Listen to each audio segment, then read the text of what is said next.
आज जब हम कलयुग में हैं तो आपके अंदर ये दोनों प्रवृत्तियां हैं, राक्षसी प्रवृत्ति भी और भगवान का अंश भी। रावण शक्तिशाली था, राक्षस था, ब्राह्मण भी था, भक्त था, वीणा वादक था, वॉरफेयर में कमाल का था, राक्षसी शक्तियां भी थीं। रावण के पापा का नाम क्या है पता है? और उनके पापा का नाम? आपको जैसे ये नहीं पता है कि रावण के पिता का नाम क्या है, वैसे आपको रावण की मम्मी का नाम भी नहीं पता है। हम सब के अंदर एक रावण रह रहा है। हमको सिर्फ निर्णय ये करना होता है कि हम किसको पाल पोस के बड़ा करेंगे। ईगो कि मुझे कोई हरा नहीं सकता, मुझसे श्रेष्ठ कोई नहीं, सुपीरियरिटी कॉम्प्लेक्स, ये सब एक साथ जब मिला तो रावण जैसे महान विद्वान शक्तिशाली राक्षस का अंत हो गया।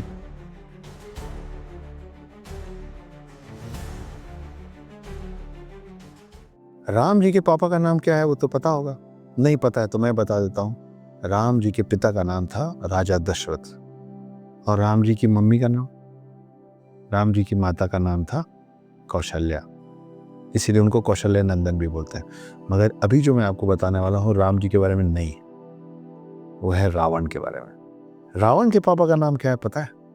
रावण के पापा का नाम है ऋषि विशर्वा, और उनके पापा का नाम ऋषि पुलसत्व। थोड़े कठिन नाम है पर याद रखिए, क्योंकि आगे जो मैं आपको बताने वाला हूँ वो बहुत इंटरेस्टिंग है। तो पुलसत्व जो कि रावण के दादाजी थे, वो पुत्र थे ब्रह्मा जी के। ब्रह्मा जी के पुत्र पुलसत्व के पुत्र ऋषि विशर्वा का पुत्र था रावण। तो ये तो पूरा लीनिएज अच्छे लोगों का है। ब्रह्मा, फिर एक ऋषि पुलसत्व, उसके बाद एक ऋषि विशर्वा, और उसके बाद रावण। तो फिर रावण राक्षस कैसे हो गया? ऐसे हो गया कि आपको जैसे ये नहीं पता है कि रावण के पिता का नाम क्या है, वैसे आपको रावण की मम्मी का नाम भी नहीं पता है। रावण की माता का नाम था कैकसी, और कैकसी थी बिटिया एक बहुत बड़े राक्षस राज की जिसका नाम था सोमाली। तो राक्षस राज सोमाली की बेटी थी कैकसी, और ब्रह्मा के पोते थे ऋषि विशर्वा। मतलब रावण हुआ एक राक्षस और एक भगवान का मिश्रण। इसीलिए जो नाम दशानन था वो हो गया रावण, क्योंकि रावण का मतलब होता है राक्षस का रा और भगवान का वन, रावण। रावण शक्तिशाली था, राक्षस था, ब्राह्मण भी था, शिव जी का बहुत बड़ा भक्त था।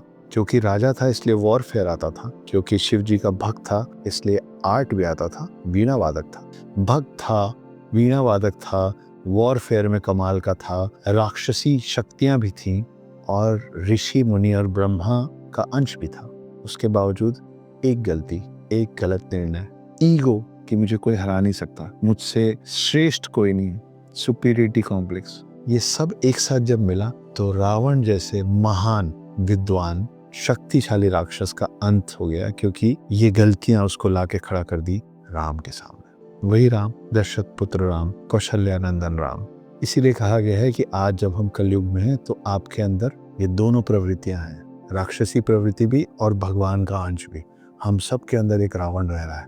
हमको सिर्फ निर्णय ये करना होता है कि हम किसको पाल पोस के बड़ा करेंगे, हम किसको शक्ति देंगे, हम किसको बड़ा करेंगे अपने अंदर, राक्षस के रा को या भगवान के वन को। अगर भगवान के वन को बड़ा करेंगे तो मर्यादा पुरुषोत्तम राम, द कंप्लीट मैन, उसके ज्यादा पास जाएंगे, एक अच्छे इंसान बनेंगे, आपके आसपास के लोग खुश होंगे, आपका मान बढ़ेगा।